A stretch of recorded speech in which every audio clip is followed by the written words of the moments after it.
بيت الخلافة قام يا خلاني، صرح مهيب ثابت الأركان، حصن حصين لا يضام نزيله، فاسعوا بعزم صادق الوجدان. بسم الله الرحمن الرحيم. أعزائي المشاهدين، السلام عليكم ورحمة الله وبركاته. أهلا بكم في أنشطة أمير المؤمنين حضرة ميرزا مسرور أحمد الخليفة الخامس للمسيح الموعود أيده الله تعالى بنصر عزيز. ويشرفنا أن نقدم لكم في هذا الأسبوع ما جاء في لقاء عقده مع حضرته أيده الله تعالى بنصر عزيز الأسبوع الفائت، أحدهما مع مجموعة من سيدات لجنة إيماء الله وناصرات الأحمدية من ألمانيا، والآخر مع وفد من أنصار الله من الولايات المتحدة الأمريكية. ونبدأ بلقاء يوم السبت، حيث تفضل حضرة أمير المؤمنين نصره الله بلقاء عضوات من لجنة إيماء الله وناصرات الأحمدية من ألمانيا. في 11 من أبريل نيسان حظيت مجموعة من لجنة إيماء الله وناصرات الأحمدية من مدينة ريتشتات في ألمانيا بشرف لقاء حضرة الخليفة أيده الله تعالى بنصره العزيز، وكنا قد سافرن خصيصا إلى بريطانيا لحضور هذا اللقاء. وخلال اللقاء أتيحت لهن فرصة طرح أسئلة حول مجموعة من القضايا المتعلقة بدينهن والقضايا المعاصرة.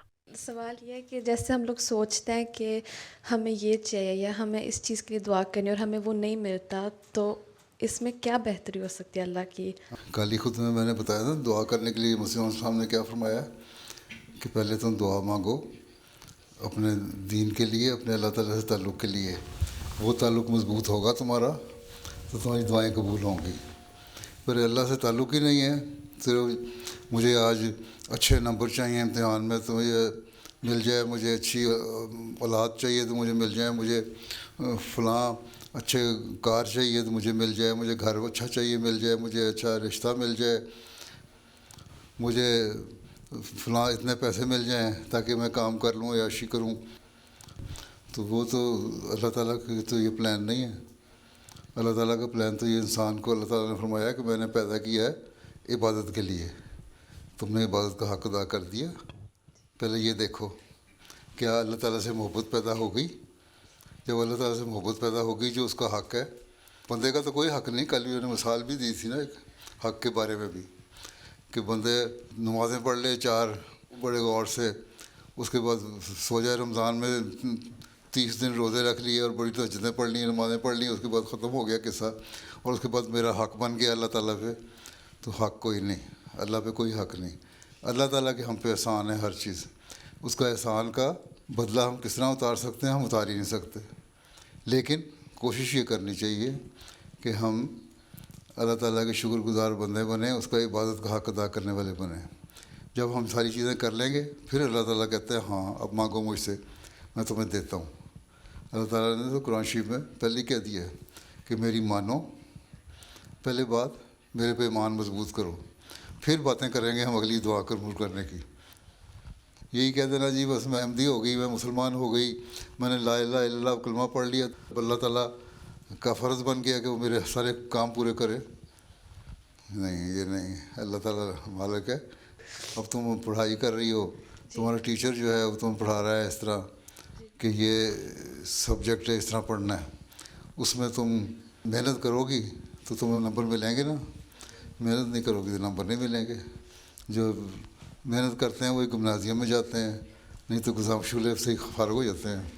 ٹھیک ہے، تو محنت کرنی پڑتی ہے. اللہ تعالیٰ نے بھی یہی فرمایا قرآن شریف میں کہ محنت کرو پھر میں تمہیں صحیح رستہ دکھاؤں گا.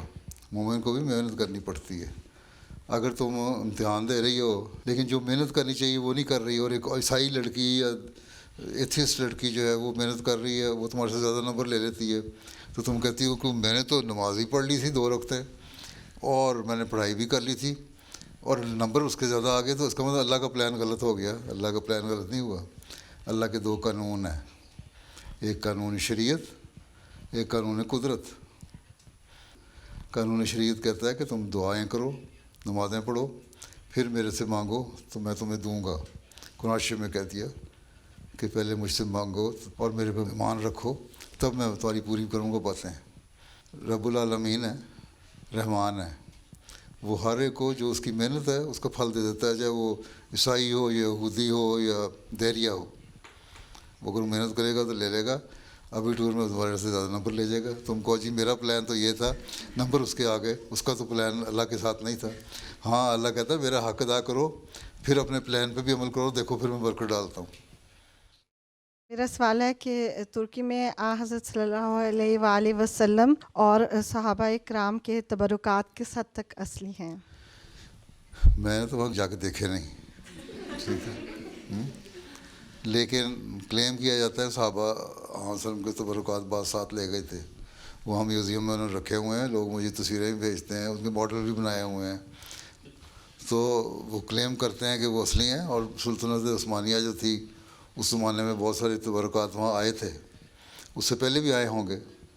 تو اگر وہ کہتے ہیں اصلی ہیں تو اصلی ہوں گے, لیکن اگر کچھ مبالغہ کسی چیز میں بنایا ہوا ہے تو وہ غلط ہوگا. اس میں سے بہت سارے اصلی بھی ہیں, بہت ساری چیزوں کی ریپلیکا بنائی ہوئی ہیں, لیکن عام طور پہ یہی کہا جاتا ہے کہ وہ اصلی ہیں.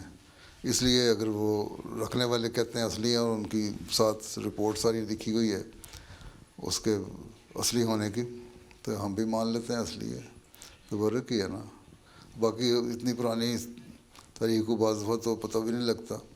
اب ہمارے وہاں سندھ میں میر پور خاص کنڈری کے ساتھ وہاں ایک صحابی کی قبر کہتے ہیں, اس کو نام بھی انہوں نے دے صاحب وہ رکھا ہوا, صحابی کا گاؤں.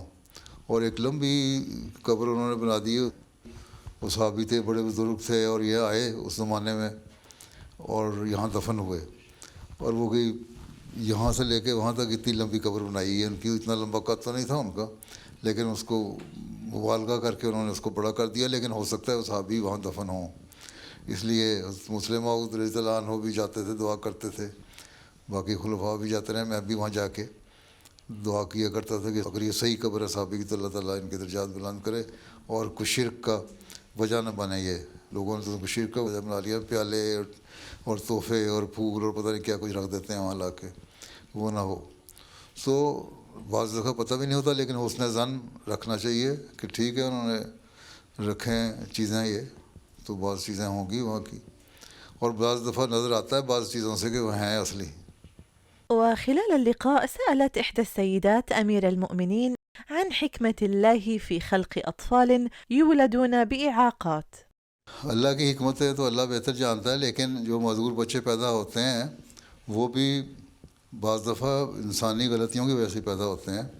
بعض دفعہ مائیں جو ہیں جو بچہ پیدا کرنے والی ہیں وہ خوراک صحیح نہیں کھا رہی ہوتی ہیں, بچپن میں ان کی نرشمنٹ صحیح نہیں ہو رہی ہوتی, یا ان کے بعض دفعہ جین میں کوئی خرابی ہو جاتی ہے یا مردوں میں, اس کی وجہ سے ایک نقص پیدا ہو جاتا ہے بچے میں اور وہ پیدا ہوتا ہے.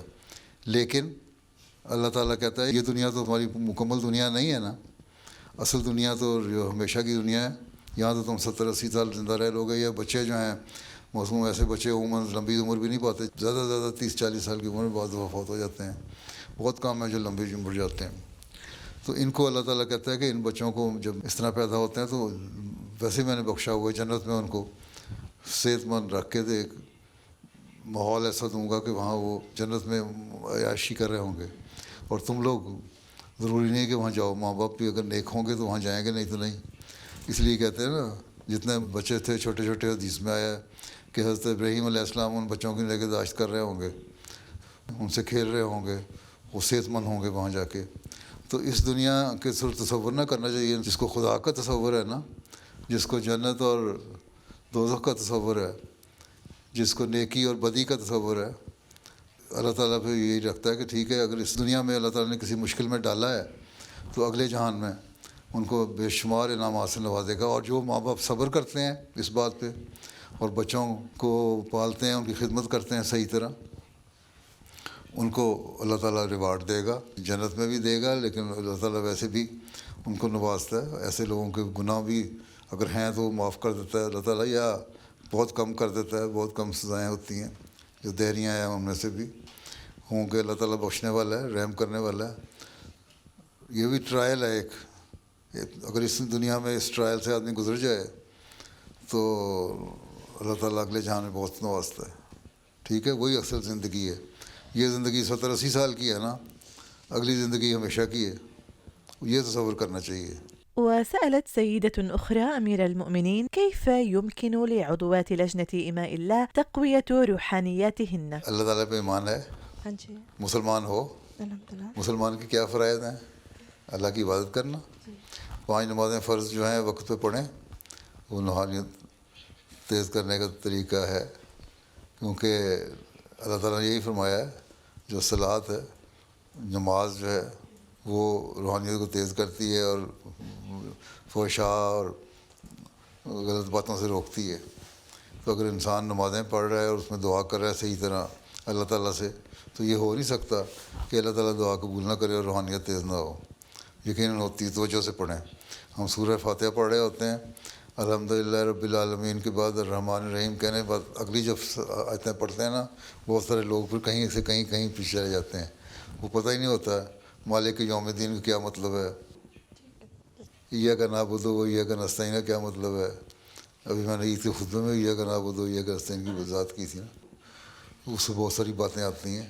جب ہم سورہ فاتحہ پڑھتے تو اس پہ غور کرو, روحانیت تیز ہو جاتی. 5 نمازیں ہوں, ان میں انسان دعا کر رہا ہو, سجدے میں ہو, اور پھر جو نماز کے الفاظ ہیں ان پہ غور کر رہا ہو. جب غور کریں کہ ہم اللہ کے نام سے شروع کر رہے ہیں تو پھر فوری طور پر توجہ پیدا ہونی چاہیے کہ ہم نے روحانیت کی طرف جانا ہے. نماز میں خیال صرف نماز کا ہو تو پھر ٹھیک ہے.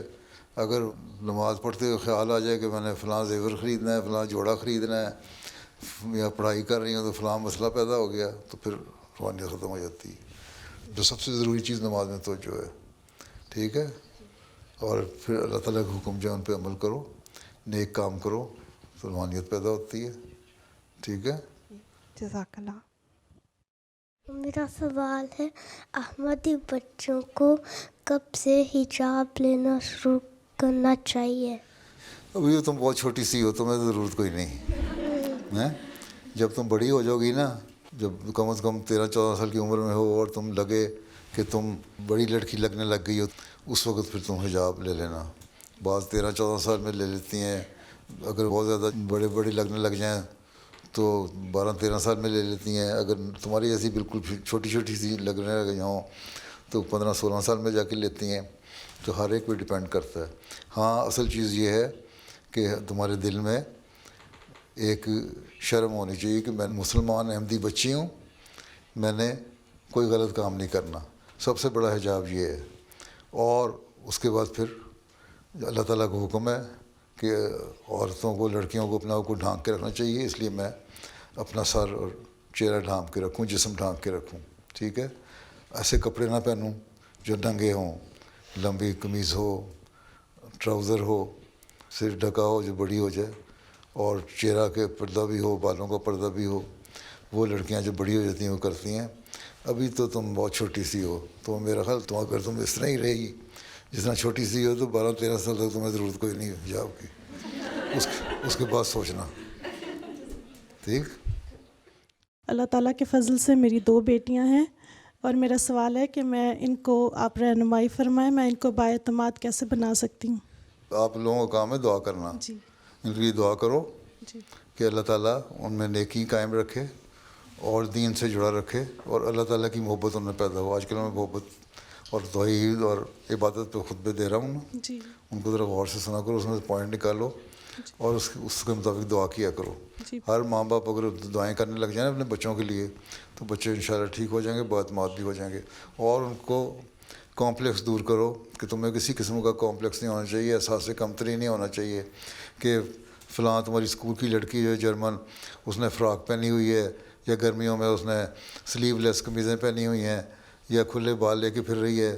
تم جاؤ گی اگر اسکارف لے کے یا کوئی چیز سر پہ رکھ کے تو تمہارا مذاق اڑائیں گے. ان سے کہو تمہیں برا منانے کی یا کسی قسم کا بے اعتمادی کی ضرورت نہیں ہے. تم نے اللہ تعالیٰ کی خاطر کام کرنا ہے, اور آخر میں اللہ تعالیٰ کے پاس ہی انسان نے جانا ہے. اللہ تعالیٰ کہتا ہے کہ تم یہ کام کرو تو تمہیں میں بہت زیادہ دوں گا.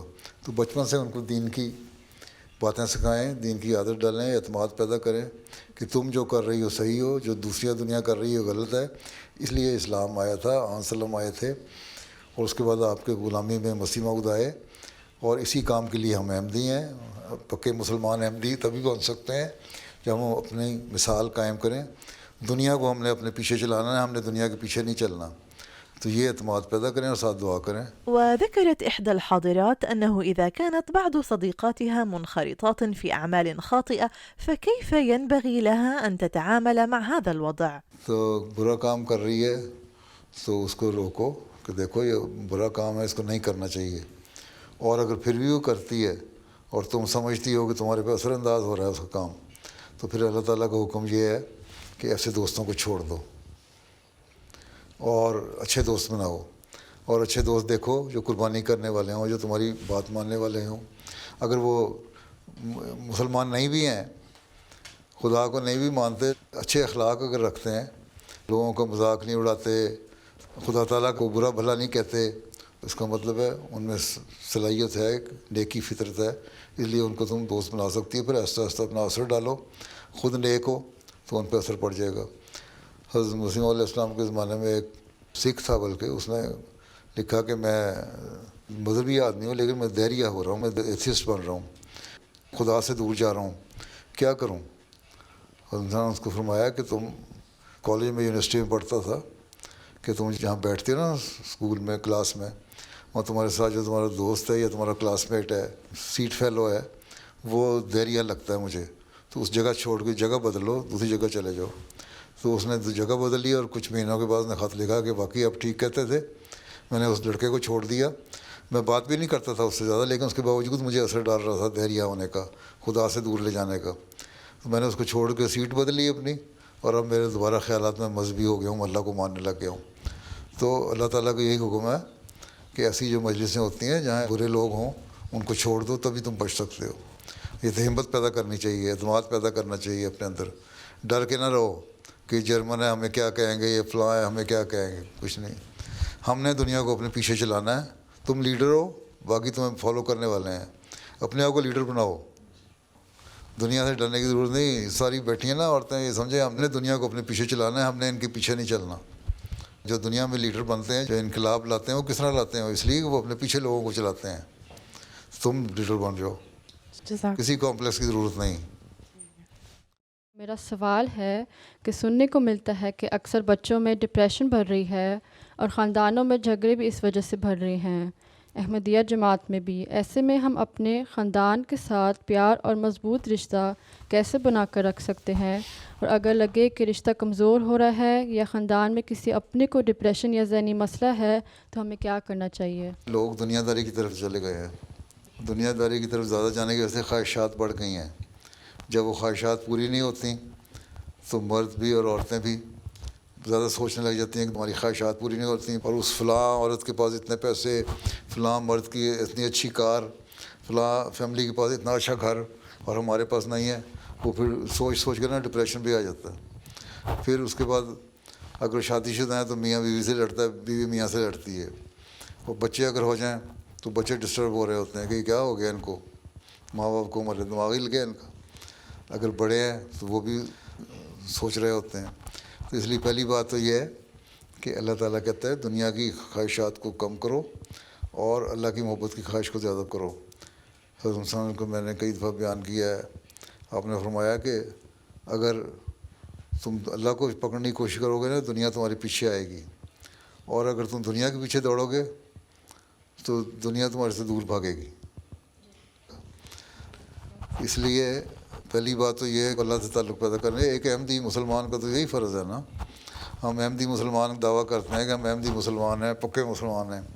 تو اگر ہم احمدی پکے مسلمان ہیں تو پھر ہمارا دنیا کی خواہشات کی وجہ سے ڈپریشن نہیں ہونا چاہیے، نہ اس کی جگہ سے لڑائی جھگڑے ہونے چاہیے. اب جو پاکستان سے آئے، کسی گاؤں سے اٹھ کے آئے تھے، یہاں آ کے فرینکفرٹ میں یا ہیمبرگ میں یا کسی بڑے شہر میں آباد ہو گئے، ٹیکسیاں چلائیں، پیسے کما لیے، گھر بھی خرید لیے. تو اس کے بعد اگلی نسل جو ہے وہ پڑھ لکھ بھی گئے. تو اب اس کے بعد کہہ دینا کہ ہم دنیا ہمیں ملتی رہے. اس کو پہلے اپنی روٹس کو سوچنا چاہیے، دیکھنا چاہیے ہمیشہ اپنی جو بیک گراؤنڈ ہے اس کو دیکھنا چاہیے کہ کیا تھی ہمارے پاس. اللہ تعالیٰ کے کتنے فضل ہوئے، اور اللہ کے فضلوں کو اگر دیکھو تو پھر نہ ڈپریشن ہوتا ہے، نہ لڑائیاں ہوتی ہیں، نہ جھگڑے ہوتے ہیں. اس لیے حضرت صلی اللہ علیہ وسلم نے فرمایا کہ جو دین کا معاملہ ہے نا، دین کا معاملہ، روحانیت کا معاملہ، نیکی کا معاملہ، اس میں تم اپنے سے اوپر والے کو دیکھو کہ اس میں کتنی نیکیاں، تاکہ میں بھی وہ نیکیاں حاصل کروں. اور جو دنیا داری کا معاملہ ہے اس میں اپنے اوپر والے کو نہ دیکھو بلکہ نیچے والے کو دیکھو کہ میرے یہ حالت ہے تو میرے سے کم حالت میں بھی لوگ ہیں، افریقہ میں، پاکستان میں، ہندوستان میں، ایشیا میں، بلکہ یہاں یورپ میں بھی ہزاروں لوگ جو ہے ان کو کھانا بھی نہیں ملتا، تو مجھے کھانا ملتا ہے 2 وقت کا بلکہ 3 وقت کا. جوس پیتی ہوں ناشتے پہ، کھانا کھاتی ہوں، برگر کھا لیتی ہوں، فزی ڈرنک پی لیتی ہوں، نینڈوز بھی کھا لیتی ہوں. تو ان لوگ تو ایسے ہیں ان کو کھانا بھی نہیں ملتا. تو ان کو دیکھو اور شکر کرو ادا کا. پھر جب شکر کرو گے اللہ تعالیٰ کہتا ہے جب تم شکر گزار بنو گی میری بندی تو میں اور بڑھاؤں گا اپنے فضل تمہارے پہ. اس لیے ڈپریشن کی پہلی بات تو یہ ہے کہ دنیا داری بہت آ گئی ہے. دنیا داری چھوڑ دیں، اللہ یاد رہے اور اس کا ذکر کرے، انسان نمازیں پڑھے، ذکر کرے تو ختم ہو جائے گا. دنیا کے پیچھے چلو گے تو پھر ڈپریشن ہے اور تو کچھ بھی نہیں. اور رشتوں کو مضبوط بنانے کے لیے بھی یہی ضروری چیز ہے. اپنے جو تمہارے قریبی جو ہماری بات مان سکتے ہیں ان کو سمجھاؤ کہ دنیا کوئی چیز نہیں ہے. دنیا تو 70-80 سال کے بعد ختم ہو جانی ہے. اصل تو اگلا جہان ہے. اس دنیا میں بھی ہم جتنے 70-80 سال رہنا ہے اور پتہ نہیں کہ نہ دیر رہنا بھی ہے کہ نہیں. اس میں آپس میں لڑ لڑ کے گزر گئے تو فائدہ کیا ہوگا؟ کیوں نہ اسے خوشگوار بنائیں. خوشگوار بنانے کے لیے، اچھا بنانے کے لیے ضروری ہے کہ ہم ایک تو اللہ کو یاد رکھیں اور ایک اپنے اخلاق اچھے کریں. اچھی طرح لوگوں سے ملیں، سلام کریں، ہنس کے ملیں، کسی کی برائی نہ کریں تو نیکیاں کرنے کی طرف توجہ ہوگی اور پھر زندگی بھی خوش گزرے گی اور ڈپریشن بھی نہیں ہوگا. ٹھیک ہے؟ موجودہ دنیاوی صورتحال کے مد نظر ہم بطور مسلمان ان غیر یقینی اوقات میں کس طرح ثابت قدم رہ سکتے ہیں، اور اگر عالمی جنگ شروع ہو جائے تو ہمیں اپنے ایمان، اپنے خاندان، اپنی جماعت کی حفاظت کے لیے کون سے روحانی اور عملی اقدام کرنے چاہیے؟ خطبہ میں کہتا تو رہتا ہوں دعا کرو. باقی غیر یقینی حالات جو ہیں وہ تو ہیں ہی. عالمی جنگ کہتے تم شروع نہیں ہوئی، میں کہتا ہوں شروع ہو چکی ہے. اور کب شروع ہوگی؟ ہر ایک ملک سے لڑ رہا ہے. اور عالمی جنگ کیا ہوتی ہے؟ امریکہ 6000 میل دور حملے کر رہا ہے ایران پہ، اسرائیل کر رہا ہے حملے، لبنان پہ حملے کر رہا ہے، عرب ملکوں پہ حملے ہو رہے ہیں، یوکرین پہ رشیا حملے کر رہا ہے، تائیوان جنگ کی صورت پیدا ہو رہی ہے. تو عالمی جنگ تو آلریڈی ہے. جو عالمی جنگ جو 1914 میں شروع ہوئی تھی یا 1939 میں شروع ہوئی تھی 39 میں، وہ پہلی جنگ عظیم اور دوسری جنگ عظیم، وہ کوئی ایک دم تو نہیں ساری دنیا پڑ گئی تھی نا جنگ میں. 1-2 ملکوں سے جنگ شروع ہوئی تھی نا. وہی حالات اب ہے. اس لیے دعا مانگو اللہ تعالیٰ اگر ابھی بھی اس کو عقل دے انسانوں کو رک سکتے ہیں تو رک جائے تاکہ بڑھے نہ اس سے، یا ایٹم بم کا استعمال کم از کم نہ ہو، نہیں تو بہت انسانیت ختم ہو جائے گی. تو اس میں ایمان کی حالت تو مضبوط کرو، اللہ تعالیٰ سے دل لگاؤ کہ اللہ تعالیٰ ایسے حالات میں ہمیں ایمان پہ مضبوط رکھے. اور لوگوں کو بتاؤ کہ اس کا ایک ہی حال ہے کہ تم اللہ تعالیٰ کی طرف رجوع کرو. اس لیے میں بڑے عرصے سے کہہ رہا ہوں کہ تبلیغ کرو، لوگوں کو کہو کہ اللہ کی طرف آؤ، آخر میں اسی کی طرف نجات ہے تمہاری، اسی میں بقا ہے، نہیں کہ مر جاؤ گے. تو اس لیے اگر تمہارا پیغام پہلے پہنچ جائے گا نا تو جنگ کے بعد جو لوگ بچیں گے وہ کم از کم کہنے والے ہوں گے ہاں فلاں لڑکی جو ہے عائشہ، اس نے مجھے یہ کہا تھا کہ اس سے بچو. تو ہم دیکھتے ہیں اللہ کی طرف آ کے ہم شاید بچ جائیں. تو یہ ہمارا فرض ہے کہ اپنے گھر والوں کو بھی اس طرح لائیں اور لوگوں کو بھی، معاشرے کو بھی لائیں، اپنے دوستوں کو بھی بتائیں کہ اگر بچنا ہے تو ایک ہی ذریعہ ہے کہ اللہ کی طرف آ جاؤ. جس طرح حضرت مسلم نے فرمایا ہے نا کہ آگے ہر طرف راگ سے وہ سب بچائے جائیں گے جو کہ رکھتے ہیں خدائے ذوالجلال سے پیار. آگے ہر طرف آگ پہ، صرف اس آگ سے وہی بچ سکتے ہیں جو اللہ میں یہاں سے پیار کرتے ہیں، جو عجیب عجیب معجزے دکھاتا ہے. تو اگر معجزے دیکھنے ہیں تو اللہ کے تعلق پیدا کرنا ہوگا. تو اب ہر ایک کو چاہیے، یہ نہیں ہے کہ یہاں جا کے تو ایک دوسرے کی چگلیاں کرنے لگ جاؤ، بیک بائٹنگ کرنے لگ جاؤ، نقصان پہنچانے لگ جاؤ، جیلسی شروع ہو جائے. یہ نہیں ہے. دوستانہ ماحول ہو، پیار ہو, محبت ہو, اللہ کا حق ادا ہو رہا ہو, آپس میں ایک دوسرے کے لیے قربانی کا جذبہ ہو, تو پھر سب کچھ ٹھیک ہو جائے گا. تم بھی بچ جاؤ گی, خاندان بھی بچ جائے گا, دنیا بھی بچ جائے گی. ٹھیک. السلام علیکم. السلام علیکم. بیٹھے ہیں. ويوم الثلاثاء حظي عدد من أعضاء مجلس أنصار الله من شيكاغو وسياتل في الولايات المتحدة الأمريكية بشرف لقاء أمير المؤمنين أيده الله تعالى بنصره العزيز. وخلال اللقاء أتيحت لهم جميعا فرصة التعريف بأنفسهم وطرح أسئلة حول مجموعة من المواضيع المتعلقة بدينهم والقضايا المعاصرة. How can we love Allah after we have sinned and struggle with sin, but we still and believe in Allah? So this is life. You cannot say that you have completely purified yourself. And this is the job of Satan. He says he will continue attacking human beings and will try to take them away from the good things.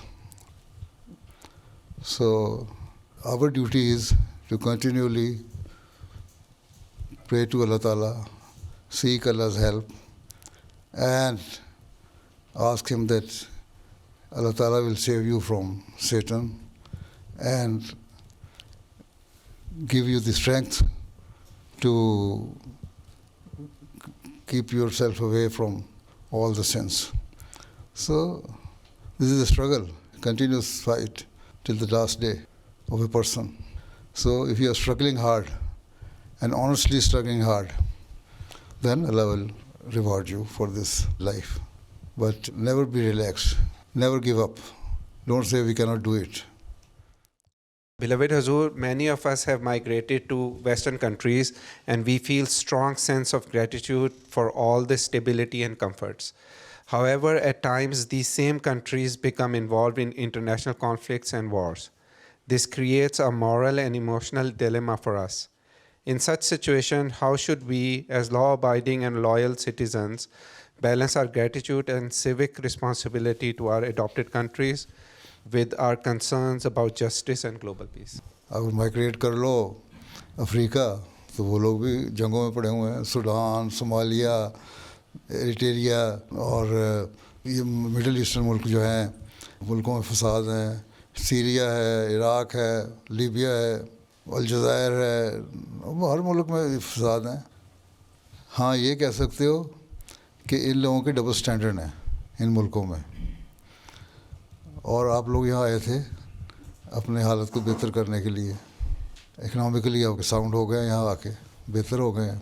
لیکن اب جو آپ کے president صاحب امریکہ کے policy بنا رہے ہیں, جس طریقے پہ چل رہے ہیں, یہاں بھی جو اکانومی ہے وہ نیچے جا رہی ہے نا. مہنگائی بھی آپ کی کافی ہو گئی. وہی چیز پہلے جو آپ $100 میں لیتے تھے اب $200 میں لیتے ہیں. تو سوال یہ ہے کہ آپ فوج میں تو بھرتی نہیں ہو رہے نا. باقی اپنے اپنے ماحول میں کوشش کریں لوگوں کو ہوشیار کرنے کی, اویئرنیس دیں کہ تم لوگ جس طرف جا رہے ہو وہ غلط ہے. تو اور کچھ نہیں, تو ہم ان ملکوں میں تو بلکہ موقع ملا ہے, تبلیغ تو کر سکتے ہیں. بہت ساری تعداد ہے امریکنوں کی بھی جو اس کی پالیسیز کو پسند نہیں کرتی. اب یہ جو اس نے اپنا AI سے بنایا تھا, ایک سیکنڈ کمنگ آف جیزس بنا کے اپنے آپ کو پیش کر دیا, اس پہ کرسچن نے بڑا شور بنایا. بلاسفیمی اور اس قسم کے باتیں لوگ کرنے لگے ہیں, یہ غلط ہے. اس پہ اس نے ڈیلیٹ کر دیا, سنا, لیکن معافی شفی کوئی نہیں مانگی, بس ڈیلیٹ کر دیا, اتنا ہی کافی. اس کے لیے یہی بڑی شرافت ہے. تو پوپ جو ہے اس کے خلاف بول رہا ہے. وہ اس قسم کے لوگ مستقل تو نہیں رہتے. ہاں جب آدم کو پیدا کیا اللہ تعالیٰ نے, شیطان نے تو یہ کہا تھا میں انسان کو ورگلاتا رہوں گا اور اپنا کام کرتا رہوں گا. تو وہ کر رہا ہے, وہ مختلف صورتوں میں آتے رہتے ہیں شیطان, دجال. اور ہمارا کام یہ ہے کہ اس ماحول میں رہ کے بھی اپنے آپ کو محفوظ رکھیں اور دنیا کو بتائیں بھی. یہی کام ہے تبلیغ کرنے کا. کس طرح صحیح پیغام پہنچاؤ گے, اسی طرح پہنچاؤ گے نا. مخالفت ہوتی ہے تو سوال اٹھتے ہیں, اور جو سوال اٹھتے ہیں اس کا جواب دو. پھر حضور, قرآن کریم کی محبت بچوں کے دلوں میں کس طرح پیدا کی جا سکتی ہے؟ اپنے دل میں پیدا کر لیں, بچوں کے دل میں بھی پیدا ہو جائے گی. اگر آپ خود قرآن شریف پڑھ رہے ہیں, روزانہ فجر کی نماز کے بعد تلاوت کر رہے ہیں, بچے سنتے ہیں کہ ہاں ہمارا باپ ماں تلاوت کر رہے ہیں, تو ان کو بھی دلچسپی پیدا ہوتی ہے. پھر ان کو بیٹھ کے تھوڑا سا وقت ان کے ساتھ لگائیں, بیٹھیں کہ اسلام کی تعلیم کیا ہے اور اسلام کی تعلیم کی بنیاد کیا ہے. قرآن کریم ہے.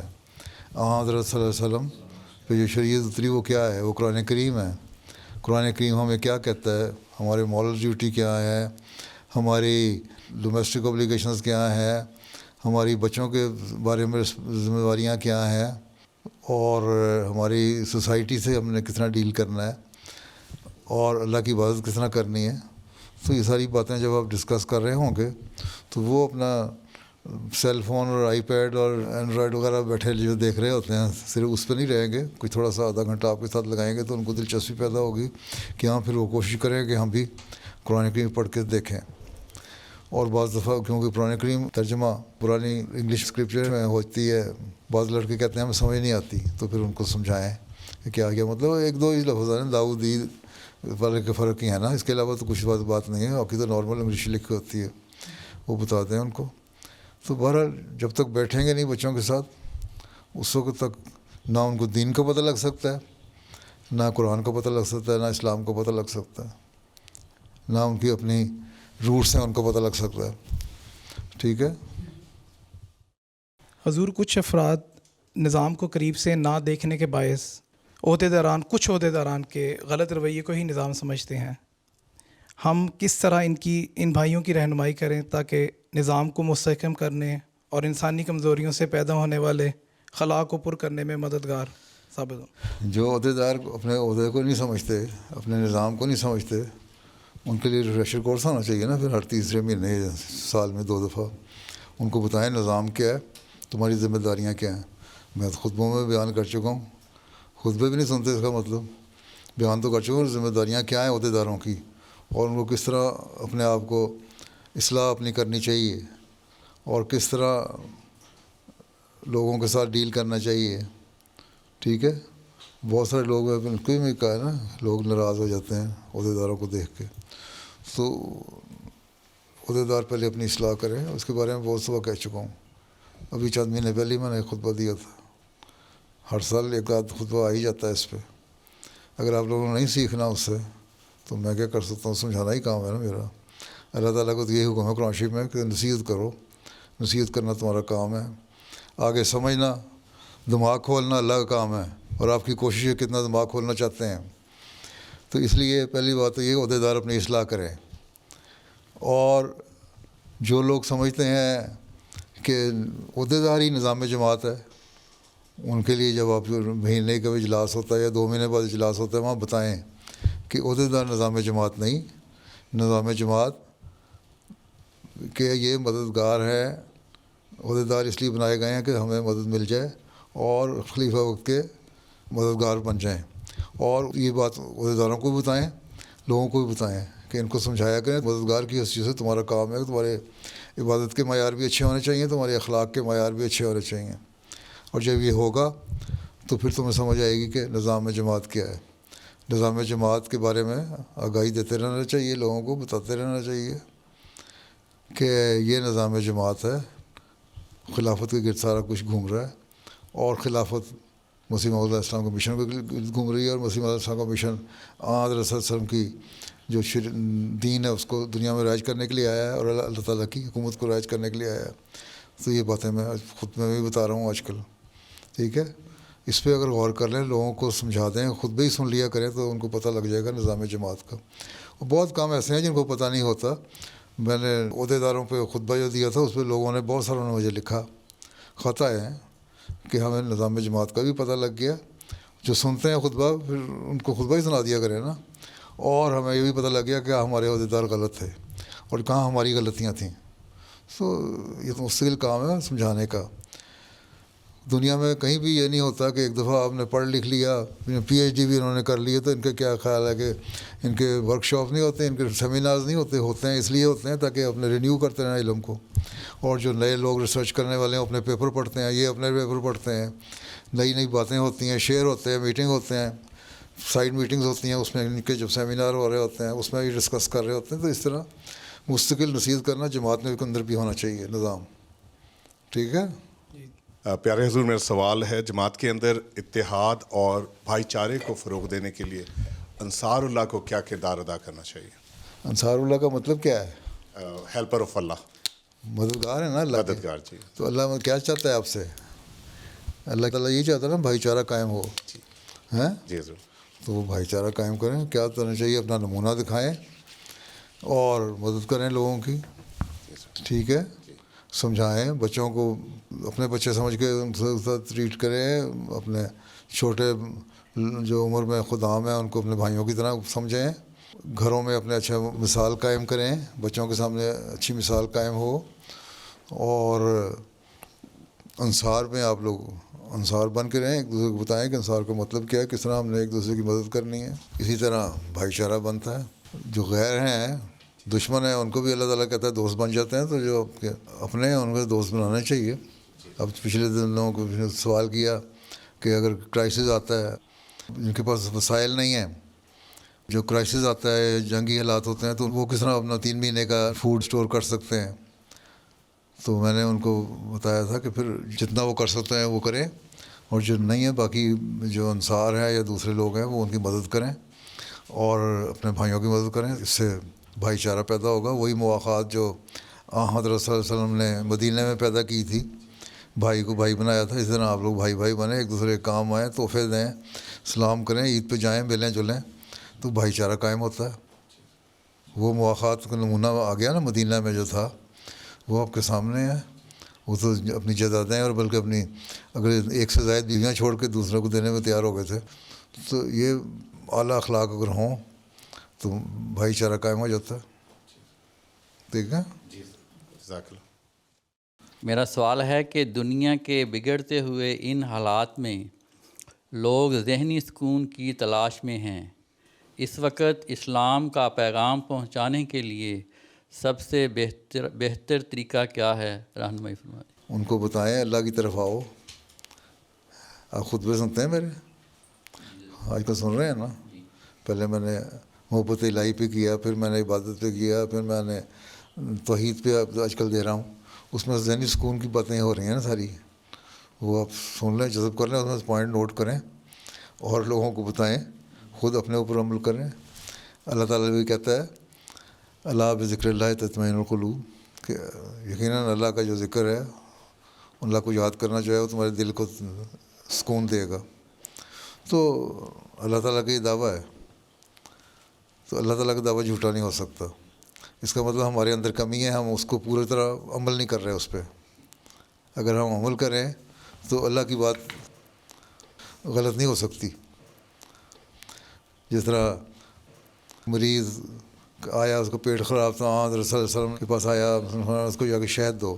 انہوں نے جا کے شہد دیا. انہوں نے کہا واپس آیا کہ جی اس کو اور زیادہ خراب ہو گیا پیٹ. انہوں نے کہا دوبارہ جا کے شہد دے دو. دوبارہ دینا سے اور زیادہ ہو گیا ہے. انہوں نے تیسری دفعہ پھر کہا جا کے دوبارہ دے دو. پھر دیا. تو اس کے بہرحال تیسری یا چوتھی دفعہ آن صاحب نے فرمایا کہ جو معدہ ہے اس کا جو بیماری ہے وہ غلط تو ہو سکتی ہے، لیکن اللہ کا کلام جھوٹا نہیں ہو سکتا. اللہ تعالیٰ شفاؤں للناس ہے لوگوں کے لیے شہد، اس لیے اس میں شہد ہے. ہو سکتا ہے مختلف قسم کے شہد ہوں. باہر جو آخری دفعہ جس نے دیا تھا اس نے آیا کہ جی ٹھیک ہو گیا. وہ جتنی معدے کی صفائی ہونی سی ہو سکتا ہے اس شہد نے کر دی ہوگی. اس کے بعد وہ ٹھیک ہو گیا، تندرست ہو گیا. تو مطلب تھا کہ 1 یا 2 دفعہ یا 3 دفعہ 4 دفعہ آپ نے رپورٹ کرتے رہے. تو آپ لوگوں کو بھی یہی کام ہے کہ 1 دفعہ 2 دفعہ 3 دفعہ 4 دفعہ پیغام پہنچاتے چلے جائیں، کہ یہی سکون کا طریقہ ہے. اسی میں تمہاری بقا ہے، اسی میں تمہاری بچت ہے. اگر اللہ تعالیٰ کو یاد رکھو گے، اس کی عبادت کرو گے تو تم بچو گے. آپ کو انکار کر کے منہ پھوڑ کے چلا جائے، اگلی دفعہ پھر جا کے اس کے دوسری طرف سے سامنے ہو گئے پھر کہتے ہیں یہی بات. تو یہ مستقل پیغام پہنچاتے چلے جائیں، یہی آپ کا کام ہے، تاکہ آپ کو خود بھی ذہنی سکون ملے اور لوگوں کو بھی ہم تمام حجت ہو جائے. اور جو پھر نہیں اصلاح کرنا چاہتا ہے اس کی مرضی. وفي ختام اللقاء أتيحت لجميع الحاضرين فرصة التقاط صورة مع أمير المؤمنين، كما تشرفوا أيضا بالحصول على أقلام هدية من حضرته. السلام عليكم. وعليكم السلام. كان ذلك بعضا من أنشطة أمير المؤمنين أيده الله تعالى بنصر العزيز الأسبوع الفائت. أما الآن فمع مقتطفات لخطبة الجمعة الماضية التي ألقاها حضرته نصره الله من مسجد مبارك، مستكملا الحديث عن خصال محمد صلى الله عليه وسلم وأخلاقه الحميدة. حضرت مسیح موعود علیہ السلام فرماتے ہیں اس بارے میں، جب آن حضرت صلی اللہ علیہ وسلم نے اظہار نبوت فرمایا تو حضرت ابوبکر صدیق رضی اللہ عنہ شام کی طرف گئے ہوئے تھے. جب واپس آئے تو ابھی راستے ہی میں تھے کہ ایک شخص نے ان سے ملا، اس سے مکہ کے حالات پوچھے اور کہا کہ کوئی تازہ خبر سناؤ. یہ قاعدے کی بات ہے کہ جب انسان سفر سے واپس آتا ہے تو اگر کوئی اہل وطن مل جاوے تو اس سے وطن کے حالات پوچھتا ہے. اس نے کہا کہ نئی بات یہ ہے کہ تیرے دوست محمد صلی اللہ علیہ وسلم نے پیغمبری کا دعویٰ کیا ہے. آپ نے سنتے ہی کہا اگر اس نے یہ دعویٰ کیا ہے تو بے شک وہ سچا ہے. اس سے معلوم ہوتا ہے کہ آپ صلی اللہ علیہ وسلم پر حضرت ابوبکر کو کتنا حسن ظن تھا. معجزے کی بھی ضرورت نہیں سمجھی، اور حقیقت یہ ہے کہ معجزہ وہ شخص مانگتا ہے جو حالات سے واقف نہ ہو اور جہاں غیریت ہو، اور وہ تسلی پانے کے لیے کہتا ہے. لیکن جس کو انکار ہی نہیں اس کو معجزے کی کیا ضرورت ہے. غرض حضرت ابوبکر صدیق راستے ہی میں سن کر ایمان لے آئے، اور جب مکے پہنچے تو حضرت صلی اللہ علیہ وسلم خدمت میں حاضر ہو کر دریافت کیا کہ کیا آپ نے نبوت کا دعویٰ کیا ہے. حضرت صلی اللہ علیہ وسلم نے فرمایا ہاں درست ہے. اس پر حضرت ابوبکر صدیق نے کہا کہ آپ گواہ رہیں، میں آپ کا پہلا مصدق ہوں. هكذا نأتي إلى نهاية نشرتنا، كما يمكنكم متابعتنا على العناوين الظاهرة أسفل الشاشة، وإلى أن نلقاكم في أنشطة جديدة. لكم منا أطيب الأمنيات، والسلام عليكم ورحمة الله وبركاته. بيت الخلافة قام يا خلاني